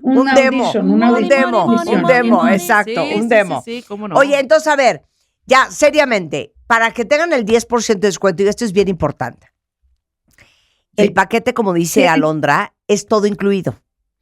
O sea, los van a recoger en el aeropuerto, llevarlos al hotel, todas las comidas, todas las bebidas, todos los conciertos, todo está incluido ya. Y les digo algo. Las charlas con los músicos, todo. Exacto. Y les digo algo, es un muy buen momento para tomarse la vacación de verano, cuentavientes. Y les digo algo, si ustedes todavía no saben qué hacer, agarren a su pareja, agarren a sus amigos. Ya le dije a Rebeca que este año tiene que venir con nosotros. Yo no fui el año pasado. Porque ella no fue el año pasado. Pero, bueno, no saben cómo la van a gozar. A ver, esa primera ocasión que nos quedamos, Rebeca y yo, 5 días, sin haberlo planeado, nos dormíamos diario a las 6 de la mañana en la amanecer. Risa y risa, con Leo, los 3. No saben qué bien la van a pasar con sus amigos también. Los músicos aparte, Sí. hicieron íntimas de toda mi orquesta. Claro. Marta se sentaba en No, hombre, yo y los músicos, mira, ya uno mismo. Oye, entonces, los boletos van a tener 10% de descuento, con el código 10MAI, así de mayo, 10MAI, PAX, que es AX. Y te tengo una pregunta, Alondra. A ver, el festival dura del 26 de junio al 7 de julio. Son 10 días. Si no pueden ir los 10 días, ¿qué recomiendas? Mira, es como si me pides que escoja entre mis dos hijos. No te puedo decir, porque todos los días va a ser completamente distinto. No hay nada que se repita. Entonces pueden escoger paquetes de 3 días, de 5 días, de 10 días, de 7 días. Y todos los días de verdad va a estar espectacular. Tenemos a Thibaut García en guitarra, tenemos a Pacho Flores en la trompeta, tenemos a Natalia Lafourcade, tenemos 2 galas de ballet con superestrellas. Entonces, no puedo escoger. De verdad, el día que vayan va a ser espectacular. Va a ser espectacular. Muy bien. Bueno, entonces meten a festivalpax.com. En esa página van a ver festivalpaxgnp.com. festivalpaxgnp.com. Ahí viene toda la información de los paquetes. Pero, a ver, ¿cuándo yo les he recomendado una porquería? Sería yo incapaz. Nunca. Imagínense qué tanto lo amo, que este es el 3er año que voy a ir. Muy bien. No, de verdad, es algo aparte, que no se pueden perder, porque ver a estos músicos que, como dice Alondra, son de diferentes partes del mundo, tendría uno que andar de Hungría a Francia, a Londres, a Viena, a Milán, a Venezuela, para poderlos ver, y los tenemos todos concentrados en la Riviera Maya del 26 de junio al 7 de julio. Alondra, ¿algo más que quieras decirles? Así es, mi querida, mejor dicho imposible. Es de verdad, estamos llevando a los mejores artistas del mundo a un lugar, en una experiencia maravillosa. Aparte, nos toca y les toca a todos los que vienen convivir muy cerca con todos los artistas, y las esperamos. Rebe, tú tuviste falta el año que entra, el año pasado. No me lo pierdo, pero no hay manera de perdérmelo. Vamos a ir y nos vamos a desvelar y vamos a disfrutar todo este programón que traes. Y sobre todo yo quiero ver a Natalia. ¡Wow! ¡Wow! ¡Qué increíble que tienes a Natalia! De ahí que cabe destacar que se va a echar su Dark Side. Mi hermano Manuel de la Parra se va a echar su Lo amamos. ¡Qué increíble! Bueno, tú síguele dando Dark Side a cuanta gente te lo pide. Ajá. Tú síguele. Bueno, a ti también te doy Dark Side. No te pongas celosa. Exacto. Deberíamos de hacer un show. O sea, hay que hacer un numerito. Un numerito. Ajá. ¿Y sabes qué? Lo hacemos en el Speakeasy. Sí, totalmente. A las 2 de la mañana. Perfecto. Cuando al día siguiente Alondra se entere el éxito, a ver si nos da el escenario principal. Exactamente. Ese venue te lo doy. ¡Te quiero! Venue de las 2 de la mañana es de ustedes. ¡Te quiero! Cuentavientes, no dejen de aprovechar esta oportunidad. Festivalpaxgnp.com. Ahí están los paquetes. Se los juro, confíen en mí. No se van a arrepentir y van a vivir una experiencia que nunca han vivido y que no se imaginan que existe. Gracias, queridísima Alondra. Qué increíble. Un placer tenerte acá. Gracias. Te mandamos un beso abrazo a Berlín. Gracias. Bueno, ¿qué hora es a todo esto? Cuentaviense, 11:53 de la mañana. Regresando del corte, ¿saben qué? Estaba yo pensando, híjole, ¿cómo podemos explicar lo grave que va a ser que anulen su voto en las próximas elecciones? Sí, claro. O que no voten. O que se equivoquen y anulen sin quererlo. También Exacto. Entonces nos cayó en cuentas que la mejor manera de hacerlo es traerles a un actuario. El actuario es el rey de la estadística, es el rey de los números, y Juan Manuel Herrero viene hoy al programa a decirles qué pasa si no votas y explicarles la elección en números. Regresando del corte. Marta de Baile en W. El podcast. 24 horas de contenido. Solo en Spotify. Ahora sí agárrense. Ya les cayó la voladora. ¿Quieren anular su voto? ¿No quieren votar? Bueno, pues el día de hoy les trajimos a un actuario. El actuario es el dueño de los números y de las estadísticas. Y Juan Manuel Herrero es actuario por la UNAM, es maestro y doctor en demografía de la Universidad Libre de Bruselas en Bélgica. Ha estado en el INEGI más de 10 años.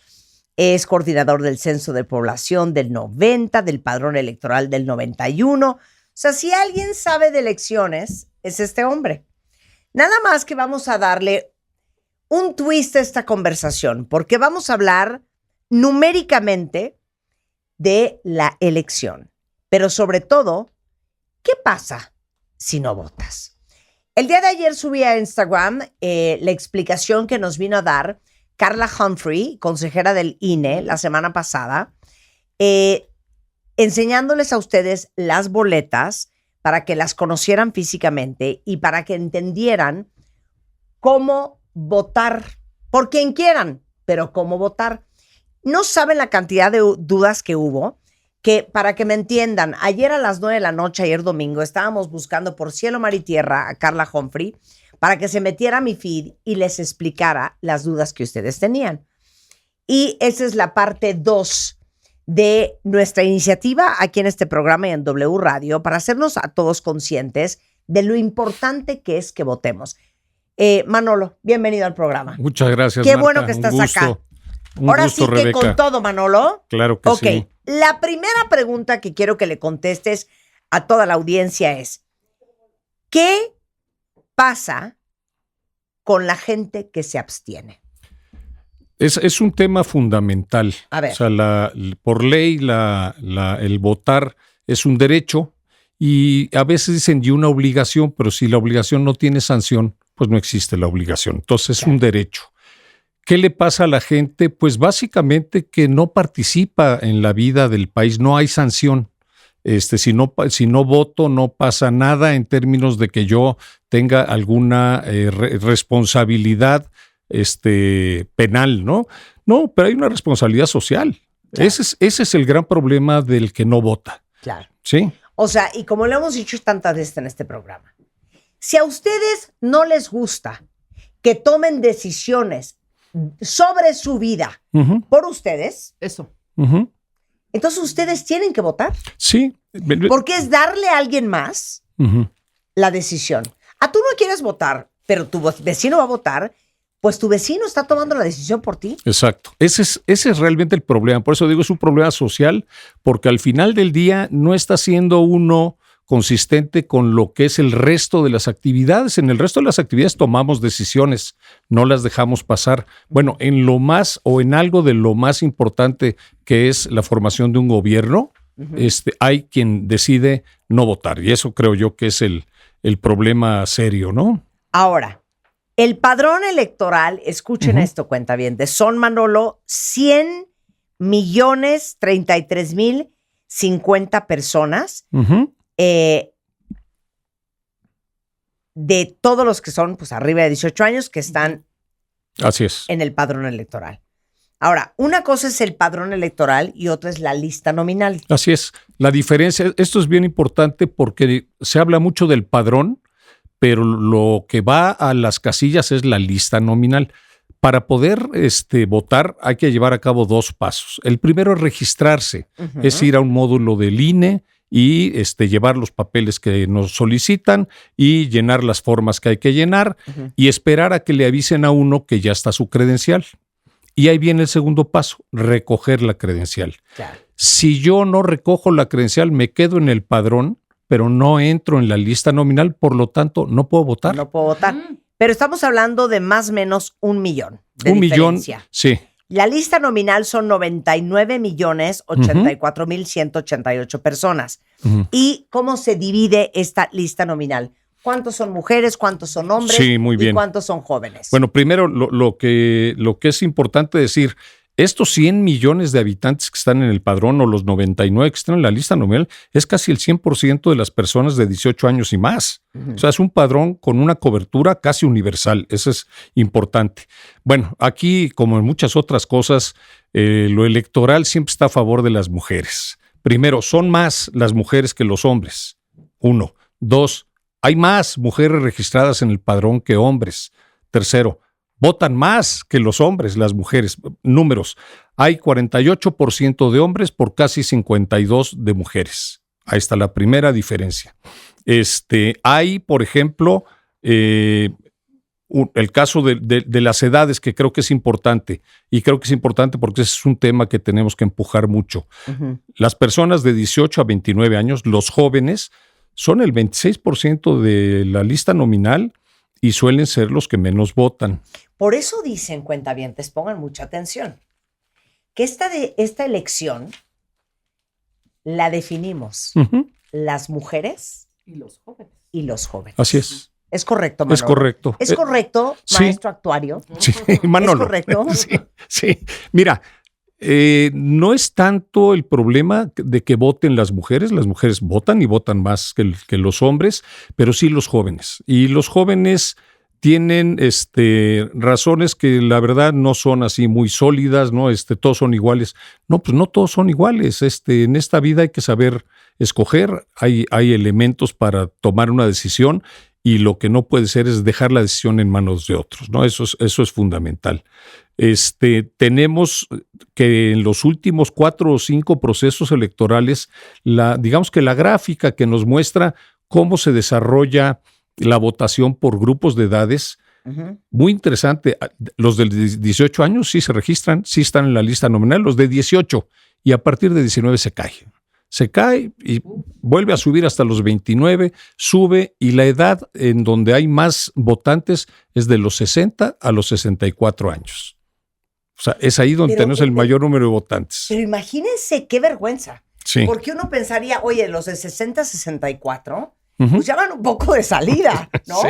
Sí. ¿Cómo es posible, cuentavientes, si esto es un llamado para todos ustedes, que son papás de estos chavos entre 18 y 29 años, que siendo ellos quienes están heredando el país, que dependiendo su voto es parte de cómo van a vivir el futuro, cómo van a vivir su vida, no voten? No, es algo contrario, por ejemplo, a las propias causas que ellos defienden. O sea, los jóvenes, por estudios que hacemos, vemos cuáles son sus causas, y sus causas tienen que ver con tener un empleo digno, Claro. con poder tener un transporte público eficiente. Muchos de ellos lo que se solicitan es gratuito o con descuentos, es decir, que tengan facilidades o que tengan oportunidades para salir adelante. Ese es el tema de los jóvenes. Entonces, lo que tiene uno que hacer es hacerles ver que dejarlo pasar, no incidir en la opinión de los políticos, pues no implica que no estos problemas que tienen, estas carencias, no se solucionen. Entonces, es un error el no votar. No hay. Y yo sí les diría a todos los que son papás de chavos y chavas de entre 19 y 29 años de edad, que lo hagan un tema familiar, obligatorio y como un ejemplo más de criar a niños y a jóvenes más responsables. Creo que todos los padres de familia queremos que nuestros hijos sean jóvenes y adultos responsables, que se hagan cargo de sus decisiones, de las consecuencias de sus decisiones. Y un gran ejemplo sobre un tema de responsabilidad es la responsabilidad social y civil de que nuestros hijos crudos, desvelados, como estén, sin bañarse de los pelos, vayan a votar. Porque este país es suyo. Así es. Y hay muchas más diferencias. Este es un país con una heterogeneidad impresionante. Entonces, por ejemplo, de entrada, tenemos 1,5 millones de mexicanos que están en el padrón y que viven en el extranjero. Pero solamente 675,000 tienen credencial. Hay un fenómeno, cuando yo fui director del Registro Federal de Electores, había un fenómeno, bueno, existe todavía ese fenómeno. Vienen a pasar sus vacaciones y aprovechan para registrarse ante el INE, ¿sí? Y se regresan antes de recoger la credencial. No, bueno. Y entonces es ahí donde tenemos la diferencia. Claro. ¿Qué es importante? De los que están en el extranjero, el 97% están en Estados Unidos. Claro. ¿Y quiénes son? Pues los orígenes clásicos de los mexicanos en el extranjero. Bueno, o sea, la cantidad de cuentavientes que viven en Estados Unidos que escuchan este programa. Sí. ¿Algo les quieres decir? Porque Pues, muchos ya están listos para Pues votar. básicamente eso, que vayan a votar, y los que tienen registro pero no recogieron la credencial, bueno, pues tienen que volver a solicitarla, ¿no? Yo creo que ese es un tema importante, ¿no? Ok, a ver, yo te tengo una pregunta muy importante. Si tenemos en la lista nominal, escuchen esto, cuentavientes, a 99 millones de mexicanos, más o menos. Así es. El otro día yo daba el dato para que se vayan para atrás en plop con Dorito. que el 50% más o menos. Poco más. O sea, un poco más vota. Depende qué elección. Tienes dos tipos de elecciones. Las presidenciales cada 6 años y lo que se llaman elecciones intermedias, en donde normalmente se concursa pues Cámara de Diputados, de presidencias municipales, algunas gubernaturas. En las intermedias hay una menor participación que en las presidenciales. Y vamos a ver algunos datos porque sí es algo alarmante. Elecciones intermedias. Bueno, traes una participación, ¿sí?, del 52% en la última elección, la del 2021. Bueno, ese es ver el vaso medio lleno. El vaso medio vacío es que hay 47% de abstención, es decir, ahí sí es 1 de cada 2 que no vota. Terrible. Claro. Aumenta la participación en elecciones presidenciales. La última, la del 18, que además se ha venido repitiendo. Casi hay un número casi fijo de participación en elecciones presidenciales muy cercano al 63%, por lo tanto tienes un 37% de abstención, 10% menos abstención que en las intermedias, ¿no? Oye, pero para la envergadura de situación que tenemos en México, por tantas y tantas razones, porque todos los días, cuentavientes, me imagino que ustedes en lo privado, pero también en lo público, se quejan de tantas cosas con las que no están de acuerdo, de cómo sucede este país, no solamente en este sexenio, en los anteriores igual. Si no es la salud, es el agua; si no es el agua, es la inseguridad; si no es la inseguridad, es la economía; si no es la economía, hay 1000 razones. Eso significa que el 37% de la lista nominal, que probablemente tampoco vote este año, pierde el derecho a quejarse. Así es. Primero, son 4 de cada 10 mexicanos en condiciones de votar. 4 de cada 10 que no llevan a cabo el voto, ¿no? Hay características, aparte de esta diferencia entre hombres y mujeres, hay cuestiones regionales y cuestiones sociales que hacen diferencia en quiénes votan y quiénes no votan. Por ejemplo, hay estados en donde la participación es muy alta, ¿no? Si alguien quiere hacer una estrategia de una campaña de votación, pues lógicamente se tiene que ir al Estado de México, a la Ciudad de México, a estados como Jalisco, Veracruz, Puebla, etcétera, ¿no? Y por otro lado, en una elección nacional, pues hay entidades que por tener poca población pesan muy poco, ¿no? Baja California Sur tiene el 0.5%, más o menos lo mismo Colima, Campeche, Nayarit, Tlaxcala, son estados muy bajitos, ¿no? Ok, porque nos escuchan en toda la República Mexicana, Manolo. Nadie se puede dar el lujo de no votar. Así es. Pero bueno, una cosa es que no voten en Baja California, pero me imagino que hay estados, y quiero que llames a los estados que nos están escuchando, que tienen que salir a votar sí o sí. Sí, bueno, hay estudios que también se han hecho y que seguimos haciendo. ¿Qué está pasando en el noroeste del país? Básicamente Baja California, Durango, Sonora, ¿sí? Guanajuato. Sí, Guanajuato ya es casi centro, ¿no? Hay una parte también de baja participación en el centro, ¿no? Y como un caso aislado, y tiene motivos diferentes, Quintana Roo. Porque en Quintana Roo la gente no es de Quintana Roo, la gran mayoría son migrantes y no están muy arraigados. Claro, hay un problema de arraigo, ¿no? Si ven ustedes el mapa, es un mapa caprichoso porque pinta muy bien la región del noroeste más el centro del país como abstencionistas y todo lo demás al contrario, como participación elevada, y Quintana Roo, como un asunto de este problema, ¿no? Es una diferencia. Aquí me voy a remitir a un estudio muy interesante que hace un casi colega, él dice que no somos colegas porque él es matemático y yo actuario, Carlos Hernández, que ha trabajado mucho el tema de los abstencionistas.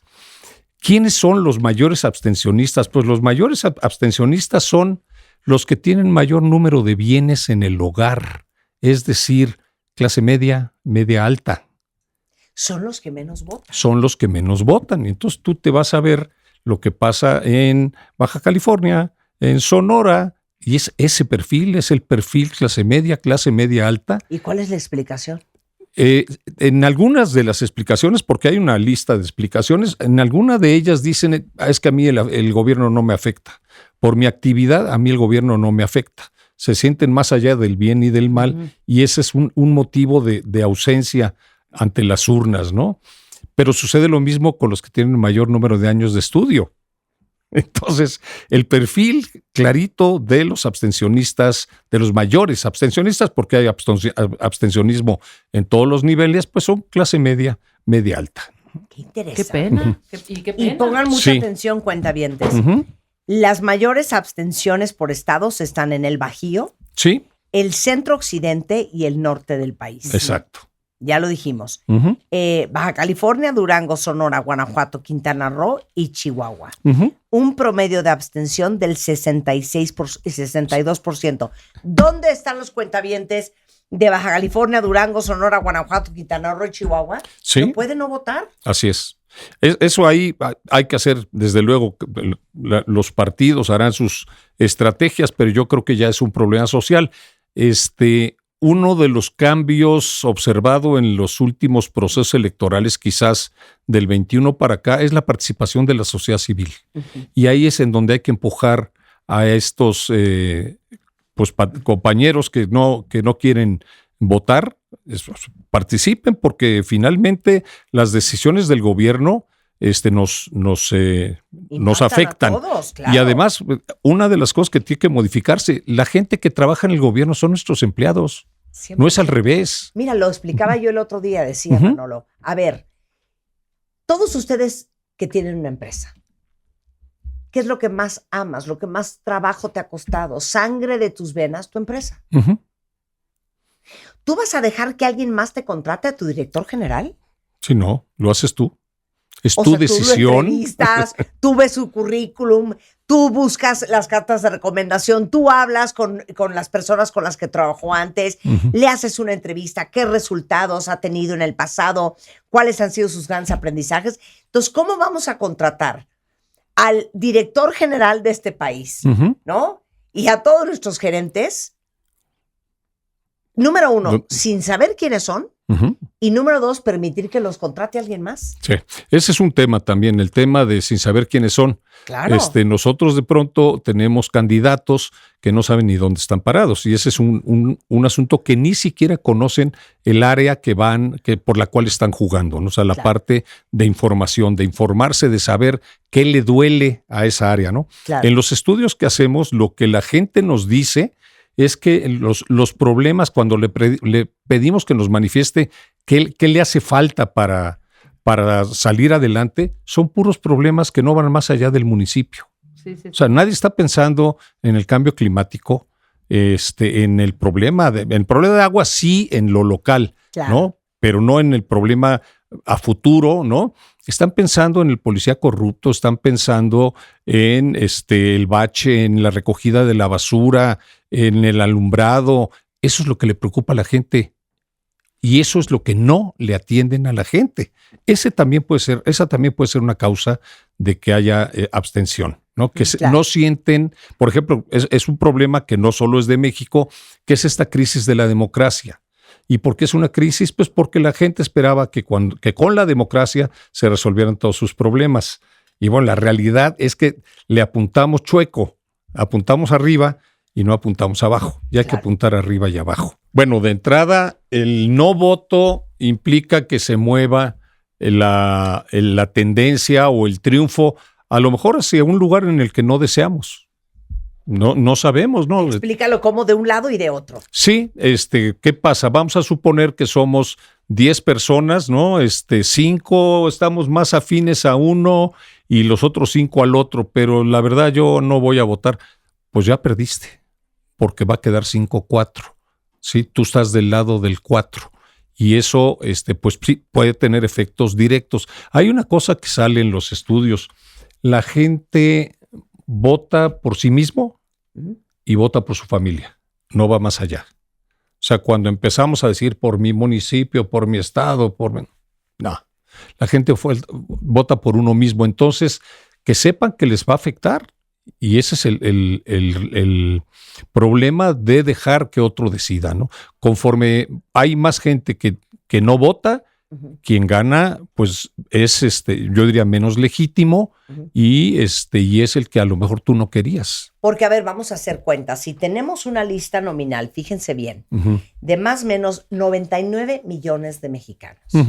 Y pensemos que de esos 99, solamente 55 millones, en el caso de la presidencia, sale a votar.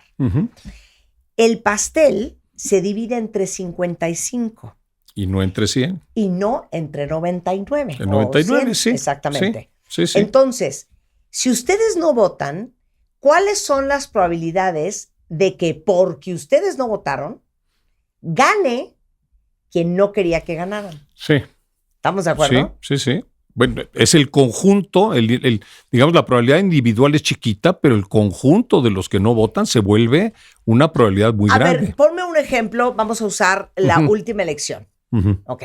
¿Con cuántos votos ganó el presidente Andrés Manuel López Obrador? Con alrededor de 30 millones. 30 millones. Sí. Pensando que en el 2018 la lista nominal ha de haber sido ¿de cuántos? Posiblemente 84, 85 millones, sí. De los cuales, ¿cuántos no salieron a votar? No salió a votar en el 18 el 37%, si mal no estoy, ahorita te lo corroboro. Ok. Sí, el 37.2 sí. no salió a votar. Así es. O sea, aprox unos 32, 33 millones, ¿no? Entonces, sí, hay un ejercicio muy interesante en donde viene qué votación obtuvo cada partido en porcentaje, ¿no? Y en el 21, por decir algo, Morena obtuvo el 19%, pero había un 47% de abstencionistas, o sea, el partido ganador, el de los abstencionistas. Claro. Entonces, fíjense qué interesante. A lo mejor si hubieran salido a votar por lo menos el 80% de la lista nominal del 2018, a lo mejor no hubieran ganado. Claro, ¿no? Por supuesto, eso hace que los resultados tengan otra naturaleza, otra dimensión. Nada más aclarando, lo que uno tiene que buscar es que esa participación sea una participación pues, a favor del que ustedes quieren, claro. ¿no? Porque eso sí modifica el resultado electoral. Claro, o sea, lo que ustedes tienen que decir es, yo, claro que voy a salir a votar, yo no me voy a abstener, yo no voy a anular mi voto, porque yo no quiero que gane el partido que yo no quiero que gane. Así es. ¿No? Y luego hay otro tema que yo creo que es muy importante. ¿Cuánto nos cuesta los que no van a votar? A ver, ¿cuánto cuesta? Ese yo creo que es un dato poco usado, poco usual, ¿no? Y que bueno, simplemente con una investigación mínima que es meterse a ver el presupuesto del INE y del tribunal, no son, digamos, los dos órganos que están directamente involucrados en la elección, ¿no? Y de esos dos, el presupuesto del 2024 es de 32,700 y fracción millones de pesos. Que salen de nuestros impuestos. Que sale de nuestros impuestos, que lo pagamos nosotros, claro. Okay. Sí. Pues entonces ese también es para decirle a los demás, oigan, si ustedes no votan, les voy a decir cuánto nos cuesta. Bueno, claro. Primero, ¿cuánto cuesta el voto? Bueno, pues de 32,000 millones, 32,700, y habiendo 99 millones de posibles votantes, el costo de un voto pues es de 330 pesos. A nivel internacional es un valor muy bueno y además hay que decirlo, en la mayoría de los ejercicios que se hacen de esta naturaleza, de pronto hay algunos que tienen precios más bajos, sí, nada más que no son los que hacen la credencial. Claro. La cédula de identidad va por otro lado, aquí es la credencial para votar. Bueno, está muy bien, 330 pesos. ¿Qué nos cuesta, por ejemplo, que saliera a votar el 60%? Entonces, números más, números menos, estamos hablando de que no fueron a votar 40 millones. Yo sé que son 39, pero si no, para tener números redondos, ¿no? Bueno, los 40 millones que no van a votar nos cuestan más de 13,000 millones de pesos. Nos cuestan porque el INE se prepara para tener todos los materiales, todas las casillas para los 99 millones que están en la lista nominal. Claro. Entonces, la próxima vez que alguien les diga a ustedes, no, güey, yo no voy a votar, no, sí vas a ir a votar. O si no, porque regrésame adivina mis qué. 300 pesos. Exacto, hombre. o regrésame mis 300 Claro. pesos porque yo estoy pagando Ajá. porque tú salgas a votar. Así es. Esa es una de las cosas que está pesada, ¿no? Sí. Ahora, ahí te va. Ujú, Si no lo hacen por los demás, piensen en ustedes. ¿Cuánto tiempo, Manolo, ujú. invirtió un ciudadano Ese es en muy bueno. inscribirse, Sí. recoger su credencial, para luego no ir a votar? Mira, estimando promedios, ¿no? Porque si yo tengo que ir a una oficina del INE, pues depende de dónde esté, me puedo tardar media hora o me puedo tardar 2 horas. Pero bueno, suponiendo que estemos a 1 hora de desplazamiento, media hora de trámite, porque la verdad el trámite es bastante rápido, media hora de regreso, eso fue para registrarse. Y luego tiene que ir de nuevo, ¿sí? Y es otra vez la hora, la media hora y la hora de regreso para recoger la credencial. Estamos hablando de que cada persona que tiene una credencial para votar usó 5 horas para poder tener esa credencial. 5 horas para el número de personas que no votan, es decir, que se pierde, quiere decir que estamos perdiendo 200 millones de horas por haber hecho el trámite y no haber ido a votar. Claro. Ese es de ese tamaño, el problema con los 200 abstencionistas millones de horas. Con la abstención. Ajá, así es. Ok. Ujú, Si yo voy a votar, Manolo, ujú. y tacho la boleta entera, porque lo que quiero es anular mi voto, Ujú. ¿a dónde se va? Se va a contabilizar en voto nulo. Las actas que se llenan al final del proceso electoral tienen una serie de casilleros, digamos, que tienen que llenar, y uno es voto nulo. Voto nulo porque no puso nada, voto nulo porque rayó toda la boleta, voto nulo porque marcó 2 partidos que no son partidos que estén en coalición, que no estén juntos. Por ejemplo, puso el PAN y Morena, ¿no? Pues está anulado el voto. O sea, hay una serie de razones para anular el voto. Y ese es un dato que siempre se mide. En México el voto nulo anda alrededor del 2 al 3% de la votación. Y es gente que sí va, que sí, y que quiere manifestar alguna inconformidad anulando su voto. Una parte. Y otra parte es por desconocimiento, porque hace algo que no deja un voto válido. Ok, lo cual nos hace abrir un corchete explicativo. Ok, para todos los que después del programa que tuvimos con Carla Humphrey, consejera del INE, y que no terminaron de entender, con toda razón, porque perdóname, Manolo, yo después de ver las boletas, sobre todo la presidencial, o sea, pareciera que tienes que tener una maestría para poder votar, Sí. porque es un absoluto enredo. No, sí, requiere una capacitación, pero para toda la población. Por ejemplo, si la elección hubiera sido de 7 u 8 candidatos, es decir, un candidato del PAN, un candidato del PRI o candidata, una candidata del PRD, una candidata de el Partido Morena, Verde, PT. el PT, Morena, Movimiento Ciudadano, ¿sí? No hay problema. Tú tachas una sola casilla porque tú vas por un candidato que solo está registrado para esa casilla, ¿sí? Es decir, si era del PAN, pues votas por el PAN. ¿Qué pasa cuando lo que tienes es 3 partidos de un lado, 3 partidos del otro y uno solito? Bueno, que si estás de acuerdo, voy a decir nombres, si estás de acuerdo en votar por Xóchitl, pues puedes votar por el PAN, puedes votar por el PRI, o puedes votar por el PRD. Si estás de acuerdo con Claudia Sheinbaum, puedes votar por Morena, puedes votar por el PT, puedes votar por el Partido Verde. Existe la posibilidad, y simplemente existe la posibilidad que no recomendamos, de que digas, no, pues yo voy a votar por los 3 que están en la coalición, ¿sí? Y entonces marco el PAN, marco el PRI y marco el PRD. ¿Se anula ese voto? No, porque estás marcando 3 votos que van a una sola candidatura, que es la de Xóchitl. Bueno, lo único es que a la hora de contabilizar los votos, pues como es una persona la que está votando, o sea, lo que esa persona aporta es un voto, ¿sí? Se divide en cada uno de los partidos. Y entonces a un partido Del voto mío, si yo hago eso, del voto mío, una tercera parte se va al PAN, una tercera parte se va al PRI, una tercera parte se va al PRD y lo mismo sucede con la otra coalición. ¿Qué recomendamos? Voten por un partido. No se compliquen.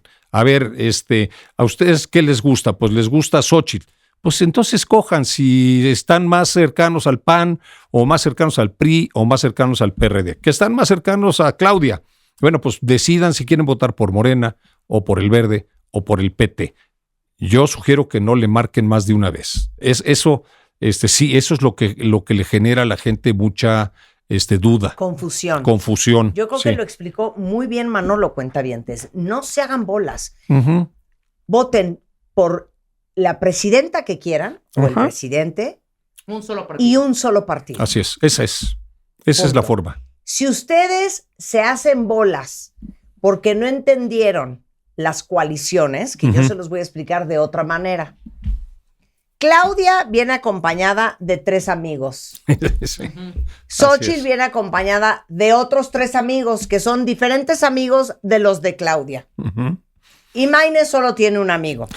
Uh-huh. En vez de estar viendo por qué amigos votan, voten por su candidata y por uno de sus amigos. Eso es. PAN, PRD y PRI. PRI, en el caso de Xóchitl, Morena, PT y Verde, esos son los amigos de Claudia. Y el único amigo que tiene Maynes es Movimiento Ciudadano. Así es, eso es. Entonces voten por su candidata o candidato y por uno de sus amigos y no se hagan bolas. Dice, así es. Y no se hagan bolas. Así es. Lo otro es viable, sí, pero es muy complicado. Es muy complicado. Uh-huh. ¿No? Sí, de acuerdísimo. Ahora, pasemos al siguiente. Uh-huh. Nos decía Carla que, por ejemplo, para los que estamos en la Ciudad de México, porque a cada quien le va a tocar una cantidad de boletas diferentes. Uh-huh. No crean que se van a aparecer el 2 de junio y que les van a dar un papelito. En el caso de la Ciudad de México nos van a dar 6. Ajá. Así es. Porque estamos votando, ayúdame Manolo, presidente, senador, diputado federal, jefe de gobierno, diputado local y alcalde. Y alcaldía. Bueno, por todo eso nos va a tocar votar. Sí. Entonces, uno no puede aparecerse el 2 de junio con cara de ¿qué es esto? Uh-huh. Y ver los alcaldes y decir, ¿y este quién es? Así es. ¿Estamos de acuerdo? Así es. Y en el caso de las otras 5 boletas de las que hablamos ahorita, ¿cómo se vota? Es más fácil. No es más fácil y ahorita te platico. Mientras tú traes 3 amigos de un lado y 3 amigos del otro para la presidencia de la República, en presidencias municipales los amigos van sueltos. O sea. Y entonces tú puedes votar por el PAN, o puedes votar por otro candidato que es el del PRI, o puedes votar por otro candidato que es el del PRD, o puedes votar por otro candidato que es el de Morena, y otro por el Verde, y otro por el PT, y entonces se vuelve mucho más complicado, sobre todo para el votante. El votante en la boleta presidencial está, yo creo que más claro, o al menos creo yo que está más claro, pero cuando entras a Congreso local o a presidencia municipal, no, está bastante más complicado. Caso concreto, por ahí tú has escuchado el término voto útil. Uh-huh. Bueno, el voto útil lo que pretende es ayudarle a la gente a no meterse en algo que no lo va a hacer, a investigar quiénes son los candidatos de todo tipo, ¿no? Vamos a suponer presidente municipal, ¿no? Y te encuentras con que, a diferencia de que en la presidencia de la República hay solo 3 candidatos, en presidente municipal hay 7 o 6. Exacto. ¿No? Y entonces dices, yo ahora sí ya no sé para dónde jalar. Entonces, lo que nos pasa a todos, y yo me incluyo, ¿quiénes son tus candidatos? Dime quiénes son tus candidatos. ¿Quiénes son?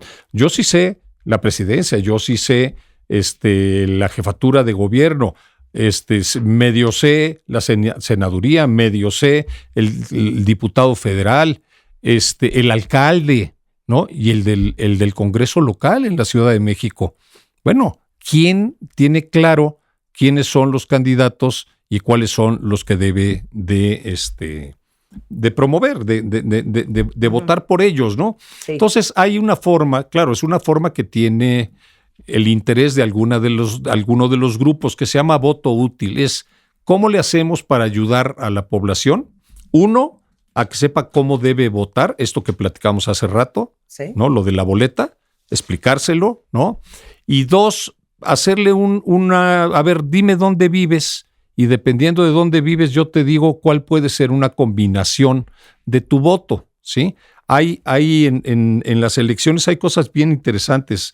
A veces hay votos que se empujan, ahorita lo explico, de arriba para abajo y a veces de abajo para arriba. ¿Qué quiere decir?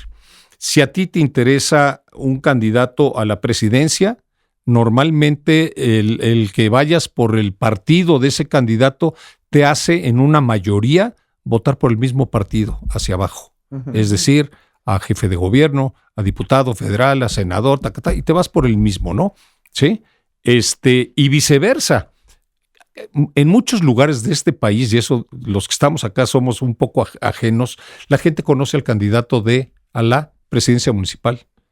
Es el Chacho, primo de Juanito. Claro. ¿Sí? Sí. Y entonces, pues por el Chacho. ¿Y el Chacho por quién va? Pues va por Movimiento Ciudadano. Y entonces agarran de ahí y de ahí para arriba, Movimiento Ciudadano, ¿sí? Ya. Eso es, digamos, lo que se hace en la gran mayoría de las ocasiones, ¿no? Ok, entonces, Ujú. vuélveme a explicar. ¿Qué es el voto útil? Ahí va, todavía no llego. Ok. Esa votación así no es una votación razonada. Y entonces, ¿qué es lo que sucede? Que en algún momento, por conveniencia a lo que tú pretendes, pues en algún lado hay que definir un candidato que no necesariamente es el de tu partido. ¿Sí? Pongo un caso. Tu partido, caso de México hoy. Hoy tenemos 3 bloques, ¿no? Para llamarlo de alguna manera. PAN, PRI, PRD, Morena, PT Verde y Movimiento Ciudadano. Y yo tengo en X lugar una diputación federal, la que me toca a mí, mi partido o mi bloque, ¿sí? Va el tercer lugar, según lo que pasó en el 21 y según las encuestas, y además no levanta, ¿sí? Pero ¿quién es mi rival? Y yo escojo quién es mi rival. Mi rival para que en el Congreso no tenga mayoría calificada, o mi rival para que en el Congreso no tenga mayoría simple, que pueda yo ganar el Congreso, ¿sí? Entonces, ¿qué es lo que haces? Sacrificas tu voto de partido, el que te gusta, por el que va en segundo lugar, o a lo mejor va en primero. Caso concreto, vamos a suponer que el rival sea Morena, ¿sí? Y que en algún lugar los de la coalición no están bien, PAN, PRI, PRD, pero el de Movimiento Ciudadano sí. Sí. Y entonces, ¿qué conviene? Darle el voto no al... nos vayamos lejos. 2018. Ujú, Mucha gente era pro Pepe Mid, ujú. pero estadísticamente iba en el segundo lugar Anaya. Uh-huh. Mucha gente Ujú. empezó a votar por Anaya en este concepto de el voto útil Ajá. para poder En lugar del PRI, contrarrestar. claro. Exacto. Para poder contrarrestar Ujú. a Morena. Así Exacto. Digo, creo que 2018 Para fue un hacer ejemplo. equilibrio. Un ejemplo, ¿no? De cómo se usó el voto útil. Y hay otro tipo de voto útil. Por ejemplo... El otro día decía un amigo a otro amigo, no, pues es que Maynes me parece bien gracioso. Y le gritaba a mi amigo al otro, no vais a votar por Maynes porque va en tercer lugar, seguro no va a llegar y estás desperdiciando tirando tu el voto a la basura. Por ejemplo, sí. esa fue una discusión Sí. que yo presencié. Otro que es esto que comentaba hace rato, Sí, es el útil. donde no están los partidos unidos, sino que van solitos, ¿no? Y entonces dices, a ver, ¿quién en mi municipio, quién va bien? Ah, pues está el del PAN, el del PRI, el del PRD, que es a donde yo pienso votar. Sí, pero ¿sabes qué? El del PRD es el que más posibilidades tiene. Ah, pues PRD. Ese es voto útil. Ya, ¿Sí? Claro. ya. Pero híjole, es que es bien engañoso, Manolo. Por Porque eso... entonces, ¿a qué estadísticas le haces caso? Sí, bueno, lo que se hace, y aquí evidentemente lo hacen una fuerza política o lo hace otra, ¿sí? es hacer la sugerencia completa y decirle a la gente, mira, tú que eres de tal estado y que te toca tal distrito y tal sección electoral, yo te voy a poner lo que sugiero que hagas en las 6 o las 5 votaciones que tienes que hacer. Y entonces haces la sugerencia. Eso se llama, pues, acercarle el posible voto útil a la gente, ¿no? 100%. Manolo, muchísimas gracias por la explicación.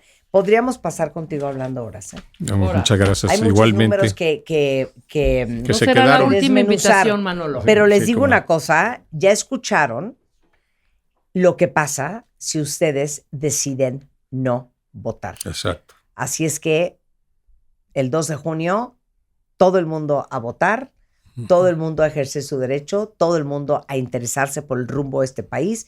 Y como lo hemos dicho siempre en este programa, voten por quien quieran. Ujú. Pero voten. Pero voten. Pero voten. El mensaje que estamos mandando a nuestra clase política, a nuestros gobernantes, es que Sí nos nos importa. Ujú. Con esto nos vamos. A cualquiera. Regreso mañana en punto de las 10. Adiós. Marta de Baile en W. El podcast. 24 horas de contenido. Solo en Spotify. Este contenido on demand es un podcast producido por Radiopolis Podcast. Derechos reservados. México 2024.